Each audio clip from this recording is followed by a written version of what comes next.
Bus está de volta à estrada. Uma volta responsável e controlada, seguindo todo o protocolo de higiene recomendado pelas autoridades de saúde. Uso obrigatório de máscaras, álcool em gel para todos, higienização completa dos ônibus e renovação do ar a cada minuto durante o trajeto. Se o seu destino for João Pessoa, Campina Grande, São João do Cariri, Serra Branca, Sumé, Monteiro, São José dos Cordeiros ou São Sebastião do Umbuzeiro, conte com a gente. Mesmo em tempos desafiadores, o compromisso da Real Bus é com a sua satisfação.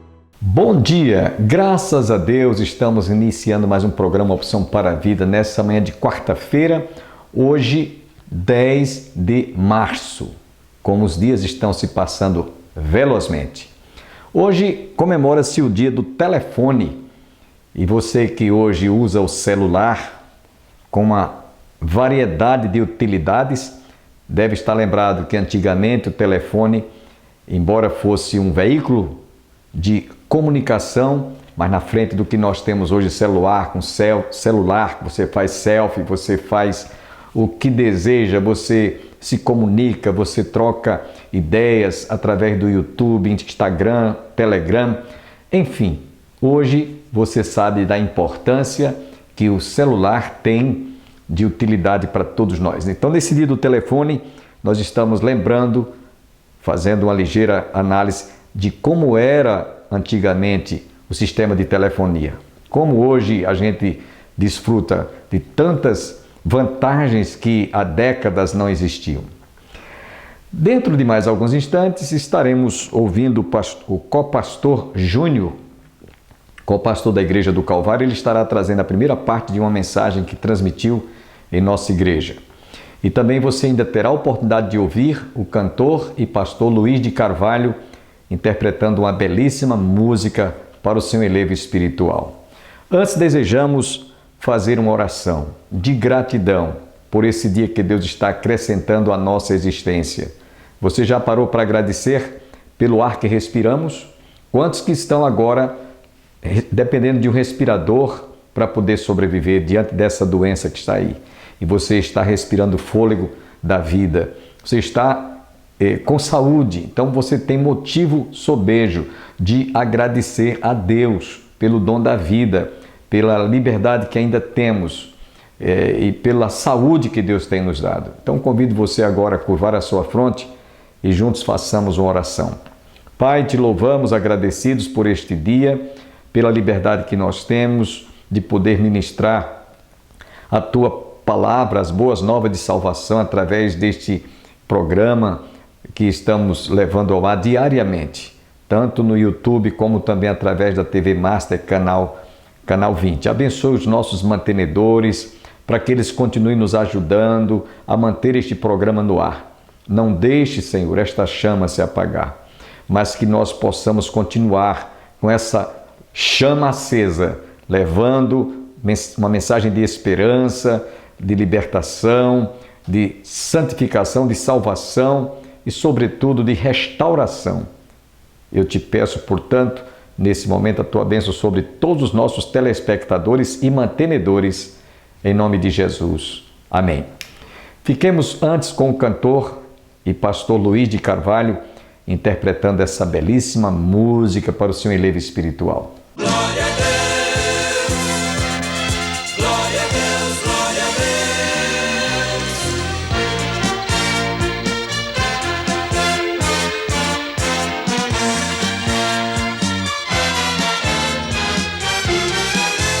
Pelo sol que brilha, Glória a Deus! pela flor que nasce, Glória a Deus! pelos montes altos, Glória a Deus! pelo mar também, Glória a Deus! pelos passarinhos, Glória a Deus! pela noite e o dia, Glória a Deus! pela brisa leve Glória a Deus! que de longe vem, Glória a Deus! pelo alimento, Glória a Deus! pela habitação, pela amizade, Glória a Deus! de irmão para irmão. Glória a Deus, glória a Deus, glória a Deus, glória a Deus. Glória a Deus! Glória a Deus!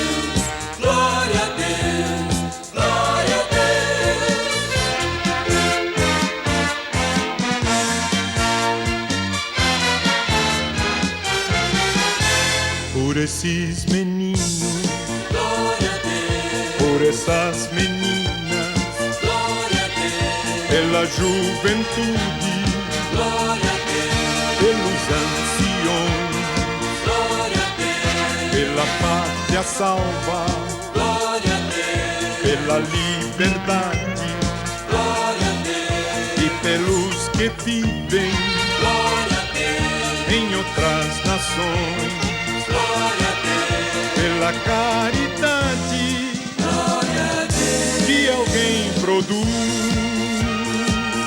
pelos céus que um dia glória a Deus, nos mandou Jesus.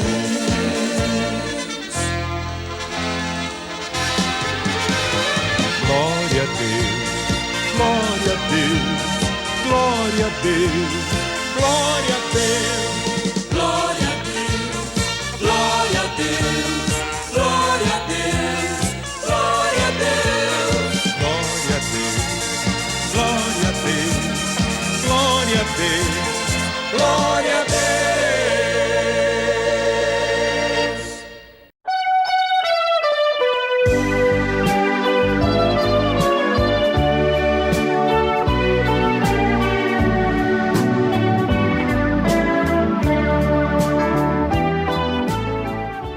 Amados irmãos, como é bom trazer ao nosso coração, à nossa mente, a presença do Senhor, trazer à nossa mente que nós estamos na presença do Senhor e que nós podemos orar e entoar cânticos para o Senhor. Se você não sentiu essa alegria, eu estava ali justamente puxando na minha memória isso. Eu estou na Assembleia Solene, eu estou na reunião dos santos, eu estou na igreja de Cristo. Aleluia! Aleluia! Aleluia!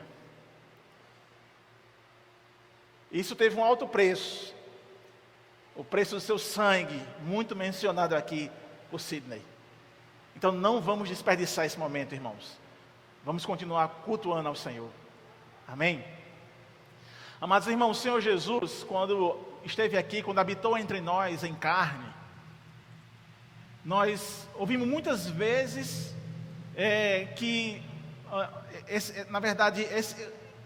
o que Ele fez, e especialmente, ou especificamente, o que Ele fez em um dos seus sermões, que já foi bastante estudado, que já foi bastante exposto, e eu que queria nessa noite, mais uma vez, refletir sobre um trecho do Sermão do Monte. E especificamente, irmãos, porque eu entendo que diariamente nós estamos lutando contra o pecado, né? Nós somos aquele rebanho de pessoas restaurada, não é? Aquele rebanho de pessoas que já encontrou salvação, que já encontrou regeneração, mas nós continuamos ainda esse processo de santificação. E para esse processo de santificação nós precisamos sempre estar olhando para o nosso coração, porque nós precisamos sempre estar vigilantes contra a nossa carne, contra a nossa natureza decaída. Então, mais uma vez, eu queria falar com vocês, irmãos, sobre aquilo que de fato está preenchendo o nosso coração, aquilo que de fato é o desejo do nosso coração, aquilo que de fato preenche aquilo que eu penso, e que eu me esforço e que eu me dedico a cada dia em fazer. É justamente o que está no nosso coração. Então venha comigo em Mateus capítulo número 6, versos de número 19 ao verso de número 21. E mais uma vez nós vamos falar aqui sobre esse tema, o tesouro no céu e na terra. E eu queria acrescentar sobre este perigo que é o tesouro aqui na terra do mundanismo. E para me ajudar nessa reflexão nesta noite, eu queria justamente utilizar esse texto. Mateus capítulo número 6, verso 19 ao verso 21, que diz: não acumuleis para vós outros tesouros sobre a terra, onde a traça e a ferrugem corrói, e onde ladrões escavam e roubam. Mas ajuntai para vós outros tesouros no céu, onde traça nem ferrugem corrói, e onde ladrões não escavam nem roubam. Porque onde está o teu coração, aí estará também, ou melhor, onde está o teu tesouro, aí estará também o teu coração. Amados irmãos, permitam-me justamente voltar a esse texto. E eu sei que aqui muitas pessoas já estudaram esse texto, especificamente a Sala da Mocidade, ano passado, estudou sobre o Sermão do Monte. Nós, lá em Bodocongó 3, estudamos sobre o Sermão do Monte. Mas eu queria mais uma vez aqui pensar sobre ele, para que a gente traga lições, ou fortaleça lições que nós já aprendemos no texto. Porque a palavra de Deus, ela não se esgota, amém? Ela se renova nos nossos corações. Então, eu preciso particularmente, irmãos, entender que quando eu estou meditando e pensando no contexto que nós vivemos, o contexto deste mundo, né? A situação financeira que nós passamos, ou que nós temos, e que de fato nós, com o nosso esforço, com o nosso estudo, com a nossa habilidade, com os dons naturais que nós temos, nós podemos alcançar, percorrendo algum caminho, nós podemos alcançar uma vida financeira melhor. Por exemplo, quem tem um negócio, ele se esmera, ele trabalha, ele pensa, ele coloca todo o esforço com objetivos. Que objetivos são esses? Para que o seu negócio cresça. E o objetivo, digamos assim, final, e que mais traz alento ao coração, é que esse negócio que ele toma conta, gere dinheiro, não é? Gere de fato essa riqueza. E esse esforço, esse objetivo que cresça, e esse negócio crescendo, essa empresa crescendo, consequentemente vai abarcar outras pessoas. Por quê? Porque vai ser necessário que pessoas sejam encaixadas neste negócio para ajudar justamente nesse negócio, é justamente os empregados. Entende, irmãos? Então, daí também, você vê que crescendo o negócio, vai atingir a outras pessoas, e essa igreja crescendo, esse negócio crescendo, essa demanda acontecendo, mais pessoas então vai sendo agregadas. Então, nós nos interessamos, presta atenção, todos nós nos interessamos por algumas coisas que envolvem necessariamente dinheiro. Não vamos romantizar dizendo que a gente não se interessa por algo que gera dinheiro. Nós nos interessamos sim por algo que gera dinheiro. É o contexto que nós vivemos. É o sistema que nós estamos inseridos. O capitalismo faz isso. Agora, irmãos, esse envolvimento para coisas que geram dinheiro, ele vai abarcar algo que para nós é necessário nos dias de hoje. Exemplo, plano de saúde é necessário. Ter um meio de transporte é necessário. Ter qualquer tipo de entretenimento é necessário. TV, smartphone. Então, dentro dessa necessidade, nós nos interessamos justamente pela pecúnia, pelo dinheiro, porque é necessário. E eu quero dizer a você, irmão, que isso não é pecado. Não há pecado nisso, porque você tem que suprir as suas necessidades. O problema, irmãos, é que tudo isso pode nos levar a viver um apelo às coisas por pura vaidade, por ganância, por soberba. O problema, irmãos, é que dentro dessa necessidade que nós temos de ter dinheiro, de ser supridas as nossas necessidades, a nossa natureza pecaminosa possa fazer eclodir aquilo que é feio, aquilo que ofende a Deus, que é justamente o pecado. E isso vai estar envolto a justamente aquela corrida desenfreada do ter, do possuir. E isso leva milhares e milhares de pessoas a adoecerem, desde doenças físicas, como doença mental, doença da alma. Às vezes são frustrações por não conseguir o que se almejava, levando a não ficar feliz, até mesmo quando um próximo, um outro, um irmão, um amigo, um parente, ele consegue agarrar essas coisas, você não, e você fica com inveja. Irmãos, o inimigo de nossas almas, o diabo, seus demônios, ele usa, ou ele tem artimanhas ardilosas, ele usa do assassinato, ele usa da mentira. E essa realidade, o apóstolo João estava refletindo sobre isso, ou escrevendo sobre isso, no capítulo 8, verso número 44, quando ele diz: vós tende por diabo o Pai, e quereis satisfazer os desejos do vosso Pai. Ele é homicida desde o princípio, e não se firmou na verdade, porque não há verdade nele. Quando ele profere mentira, fala do que lhe é próprio, porque é mentiroso e pai da mentira. Então, usar o engano é uma das táticas do diabo. E qualquer espécie de atividade destrutiva, usada pelos homens, nessa corrida desenfreada do ter, do possuir, do querer ser mais, isso faz com que, irmãos, reflita, mesmo que você não queira ver, mas reflete a ação do diabo e dos seus demônios na vida da pessoa.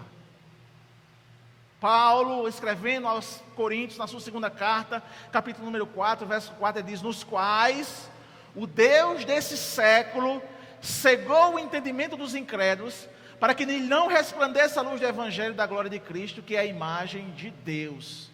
Então veja que é o sistema de fato, veja que essa corrida desenfreada, ela está intrínseca justamente ao mundo, ao mundanismo, aos incrédulos, porque eles estão cegos.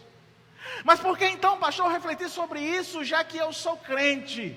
É porque, irmãos, eu preciso também entender que se Jesus estava falando para os discípulos neste momento, e nós sabemos o contexto disso aqui, ele estava reunido com os discípulos e com alguns outros mais ouvintes naquele momento ali, e ele então estava proferindo princípios espirituais irrevogáveis, que está contido justamente no Sermão do Monte, que vai do capítulo 5 ao capítulo 7 de Mateus.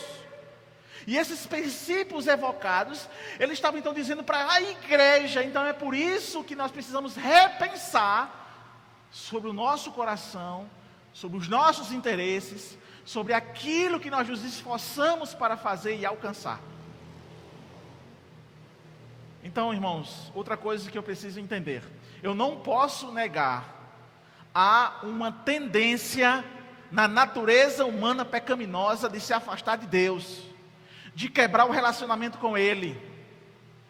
Daí, irmãos, podemos cair no subjetivismo religioso, se deslocar do foco central de Cristo para uma experiência meramente cristã ou religiosa. E aí a gente pode ver isso no contexto evangélico brasileiro. Pessoas que se amontoam em grandes catedras, meramente não para adorar ao Senhor Jesus, mas para simplesmente ter algo de um certo líder, seja uma toalha, seja uma água, outra coisa qualquer, refletindo justamente nessa religiosidade frívola, vazia, distante de Deus.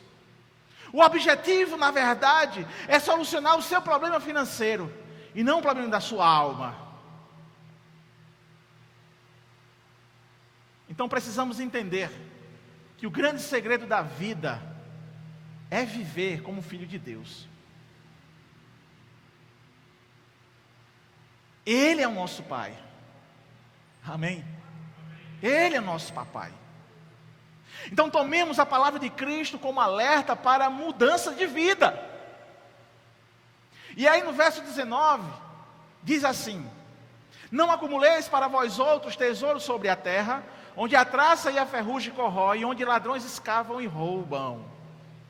Havia um apelo naquela época, num contexto daquela época, em que os judeus, eles prevaleciam que a bênção de Deus estava sobre as pessoas que prosperavam. Então, pairava sobre a mente do povo que aqueles que eram ricos eram abençoados, e os que eram pobres viviam sobre maldição. Se você percebe esse tipo de contexto nos dias de hoje, não é mera coincidência. E pasmem, Existem igrejas com placas dizendo que é evangélico e pregam justamente o que os judeus estavam dizendo aqui. E o que é que Jesus veio fazer? Ele veio quebrar com isso, com essa mentira. A bênção não está sobre aquilo que você é financeiramente. Amém?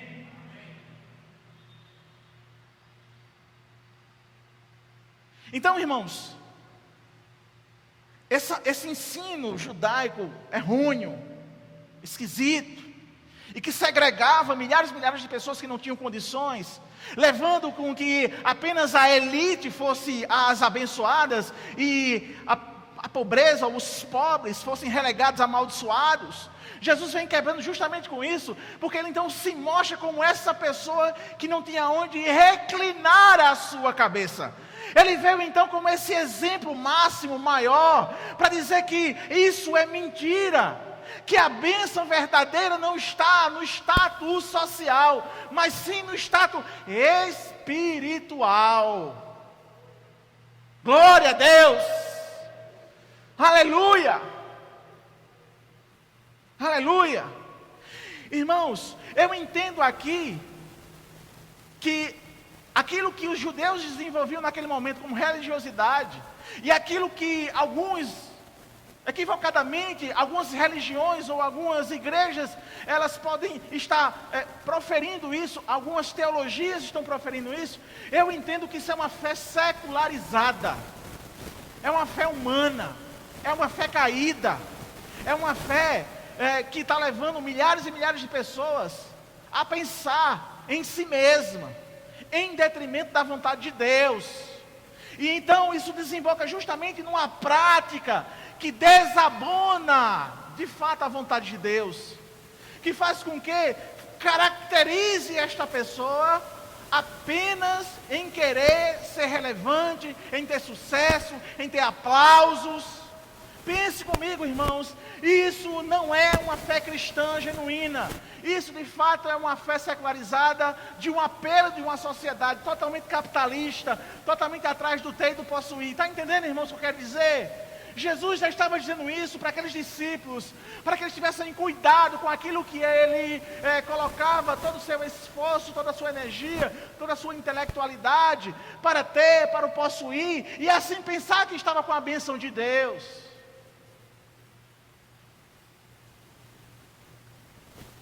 Quando a fé secularizada invade o coração, irmãos, o que acontece é a negligência com a palavra. Ela passa a não mais fazer sentido para a vida, e as coisas deste mundo tomam o coração de forma atilosa, causando, pasmem, admiração nossa pelas riquezas da terra, pelas coisas dessa terra. A gente passa a colocar em xeque a nossa própria fé, e isso está até no nosso discurso. Quando a gente está envolto, por exemplo, em um negócio que gera dinheiro, a coisa está tão engendrada no nosso coração, que a gente diz assim, não vou para o culto hoje no domingo não, porque eu ainda estou aqui na empresa, eu tenho que gerar riqueza, eu tenho que gerar dinheiro. Isso é uma prova cabal de que o teu coração, a tua fé, secularizou. E aquilo que é mais importante é a tua empresa do que um momento de culto ao Senhor, que você diz que cultua ou que ama o que é dele. Interessante, irmãos, é que nós sabemos disso e balançamos até a cabeça do sinal de positivo quando a gente profere justamente essas palavras de Cristo, quando ele alerta sobre a efemeridade das coisas materiais, e ainda quando ele diz justamente a frase que está no final: a traça e a ferrugem corrói, e onde ladrões escavam e roubam. Você percebe, irmãos, que a gente sempre está dizendo, é mesmo, é mesmo, é mesmo. Mas nesse é mesmo, é mesmo, é mesmo, Jesus está te chamando a atenção para você sair do é mesmo e começar a praticar isso, a entender isso de forma profunda e espiritual. Nós sabemos de fato que, e aqui o que Jesus estava justamente trazendo para o contexto, é que havia para os judeus uma valorização das roupas, das túnicas, havia uma valorização do possuir, dos metais preciosos, havia uma valorização de fato daquilo ali. E ele está dizendo assim, ó, a roupa, o tempo, ou mesmo o bicho pode comer, vai estragar. Os seus utensílios, ele pode pela ação do tempo deteriorar, ou mesmo naquelas casas ali da Galileia na época, que era feita de palha e de barro, o ladrão costumava cavar para entrar por baixo e roubar. Ele está dizendo isso, ó, está vendo? A riqueza, ela te traz toda essa preocupação, todo esse teu tempo. Você deixa de me adorar para ir atrás de riqueza, e essas riquezas podem ser tiradas. E pasmem, irmãos, quando a gente é roubado, a gente fica pé da vida, não é? Independente do seu amor, aos seus utensílios, ao que você possui, pronto. Acaba a vida, é depressão, é maldizendo, é querendo que os ladrões morram, é aquela coisa da nossa cabeça, é aquele fervilhão de sentimentos. Então, amados irmãos, Jesus ensina que o que é aquilo que verdadeiramente importa. E o que Jesus está dizendo, irmãos, é que de fato a gente deve não só pensar, mas procurar a inculcar isso em nós. O que verdadeiramente importa. Aquilo que de fato é a marca da nossa eternidade. E aí no verso 20 ele diz: mas ajuntai para vós outros tesouros no céu, onde traça nem ferrugem corrói, e onde ladrões não escavam nem roubam. E aí eu entendo, irmãos, que aqui Jesus está chamando assim para a gente ter uma fé autêntica. Amanhã você está convidado a continuar conosco ouvindo a conclusão desta mensagem ministrada pelo pastor Antônio Júnior, co-pastor da Igreja do Calvário. Que todos fiquem com Deus. Desejo a você um dia abençoado, que Deus derrame luz na estrada da nossa vida, dando discernimento e livramento também. Deus abençoe a sua família, que todos recebam as bênçãos do Pai, do Filho e do Espírito Santo. Amém.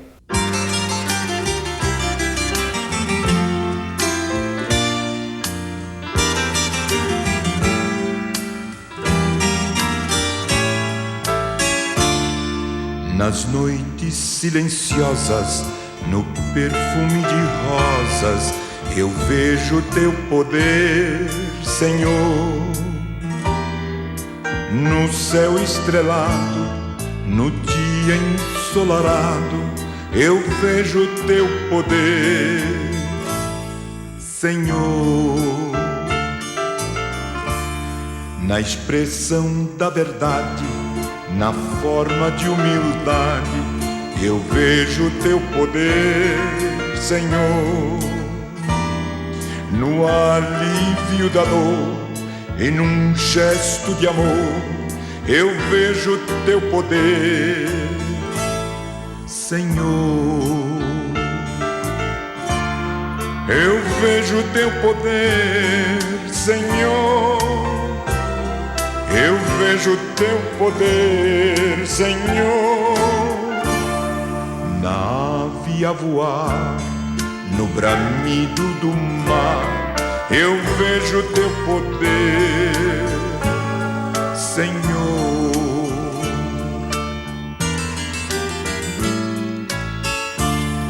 No puro pensamento, no fiel sentimento, eu vejo teu poder, Senhor.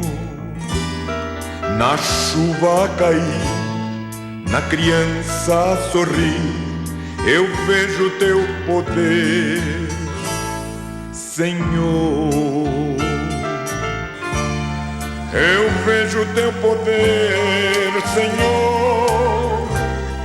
Eu vejo teu poder, Senhor.